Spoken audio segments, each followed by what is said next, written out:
মানবতা মানবতা মানবতা দেখালো রে মানবতা বাংলাদেশের জনগণ, দেখালো রে মানবতা বাংলাদেশের জনগণ।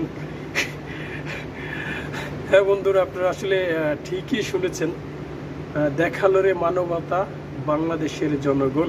আসলে শুধু আমি না, পুরো ওয়ার্ল্ড এখন জেনে গেছে যে মানবতা কাকে বলে। বাংলাদেশের দিকে তাকালেই দেখা যায়।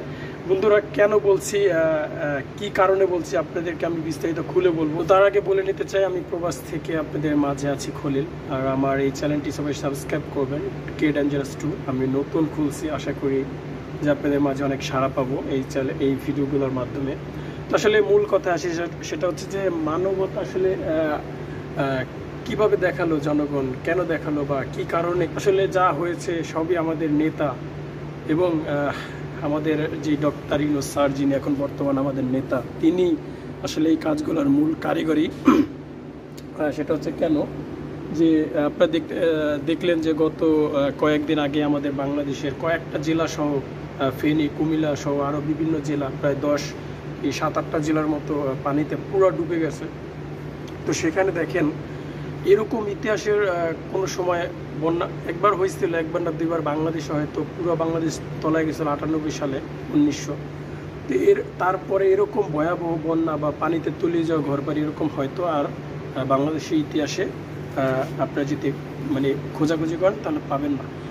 তো যাই হোক, যেই বন্যার কারণে মানুষ এবং বাংলাদেশের জনগণ যেভাবে কষ্টতে ছিল, তার মধ্যেও যেভাবে তার আশেপাশের যে জেলাগুলো, যেমন ঢাকা, বিভিন্ন দেশের বিভিন্ন জেলাগুলো আর কি বাংলাদেশের, শুধু কুমিল্লা, ফেনী, নোয়াখালী এগুলো তো পানিতে ডুবেই গেছে। তো তারপরে যে জেলাগুলো ভালো আছে, এখন সুস্থ আছে, সেই জেলাগুলোর মানুষ এবং ছাত্র ভাইরা এবং সরকারি লোকগুলা যেভাবে সহায়তা করছে, আপনারা জানেন যে শুধু জনগণে 5-6 কোটির উপরে সহযোগিতা করছে। এটা আসলে খুবই অবিশ্বাসনীয়, খুবই আনবিলিভেবল একটা ব্যাপার আর কি, যে এরকম মানবতা আসলে কোনো দেশে এরকম জনগণ মিলে এত কোটি কোটি টাকা সহযোগিতা করে শুধু সাধারণ মানুষ। আমি দেখলাম যে শিল্পী সমিতিরাও, তারপর স্টুডেন্টরাও, তারপর অনেকজনে কানের দুল, তারপর জমানো মারা গেছে তার ব্যাংকের টাকা, জমানো টাকা নিয়ে আসছে বন্যাদের সাহায্য করার জন্য, বন্যায় ক্ষতিগ্রস্ত মানুষের পাশে দাঁড়িয়েছে। এরকম অহরহর কথা। তারপর একটা ছোট ভাইয়ের কথা শুনলাম যে হজ করতে যাবে, সেই হজের টাকাটাও দিয়ে দিছে আর কি, এই বন্যায় মানুষদের ক্ষতির একটু হলেও যাতে তারা পুষিয়ে নিতে পারে। তো আসলে এই বিষয়গুলো আসলে সত্যি আন্তর্জাতিক মিডিয়ায় বিভিন্ন দেশ, আমি যেখানে আছি বর্তমানে এখানেও প্রচণ্ড পরিমাণ খবর দেখাচ্ছে। তো সব বিষয়গুলো আসলে মিলিয়ে আসলে তারা আন্তর্জাতিক মিডিয়া এগুলো বলেছে যে মানবতা দেখালো রে বাংলাদেশের জনগণ।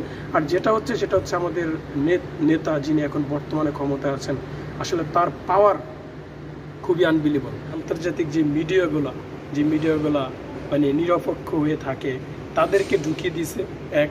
দ্বিতীয়ত হচ্ছে তাদেরকে পুরা যেখানে যেখানে পানি তলিয়ে গেছে, প্রায় 10-12টা জেলা, সেখানে নিয়ে তাদেরকে দেখানো হচ্ছে যে কারা এগুলো করেছে, যে কারা শত্রু করে বা কারা ক্ষতি করতে চায় এই দেশকে। তো ওই জিনিসগুলো আসলে করেছে তিনি। তো আন্তর্জাতিক মিডিয়াগুলো আসলে তারা নিজ চোখে দেখে গেছে যে বাংলাদেশ এখন কতটা অসহায় অবস্থা আছে।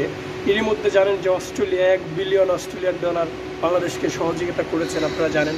তারপর রাশিয়া 1 জাহাজ পরিমাণ সার দিয়েছে। তারপর আরও আপনার বিভিন্ন দেশ, আমার এখনও মনে আসছে না, অনেক, পাকিস্তান তো আছেই আমাদের ভাইরা। তো তারপর আরও বিভিন্ন দেশ বর্তমানে সাহায্য নিয়ে এগিয়ে আসছে বাংলাদেশের মানুষের পাশে। তো আসলে এই বিষয়গুলো আসলে ডক্টর ইউনূস স্যারকে হাজার হাজার সালাম। আমরা প্রবাস থেকে তাদেরকে ভালোবাসা জানাই এই মানুষদের এবং এই বন্যা ক্ষতিগ্রস্ত মানুষদের পাশে থাকার জন্য। তার যে বুদ্ধি, ক্রিয়েটিভ, সত্যি অবিশ্বাস্য। তো আজকে এখানেই ছিল। তো সামনে আরও ভালো ভিডিও নিয়ে আসবো, আরও খবর আপনাদের নিয়ে আসবো। তো সেই পর্যন্ত আবার সাথে থাকবেন। তো ভালো থাকবেন, সুস্থ থাকবেন, দেখা হবে আবারও। খোদা হাফেজ।